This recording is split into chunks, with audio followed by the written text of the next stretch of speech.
уучлаарай нэрээс. Зүгээр л амар тухгүй байна. Тоглогч биш, тоглоом минь үсээд. Муу талын баатар шиг мэдрэмж авч байгаа байхгүй юу? Тоглоом биш ээ. Миний бодлоор энэ тэмцээний хамгийн хэцүү сонголт байсан. Төлөвлөж байгаагаар болж байгаа. Бүтэн тийм. Цогтой над тоглоом байл энэ тоглоом зогсоо. Яг одоо зогсоо.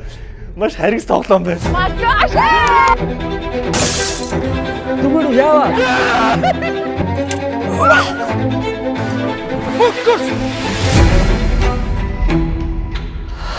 Миний хажууд Снупи ах байсан. Тэгээд наваа хорлоод байгаа юм сагцсан. Мөнгө бол анууд цагаан. Тэр 10 сая бол надад хэрэгтэй байгаа. Хөв тавилаа хаашаа хөтлөх нь ямар сарцгаая. Камер байж л та нэг жоон нөлөөтэй байдаг.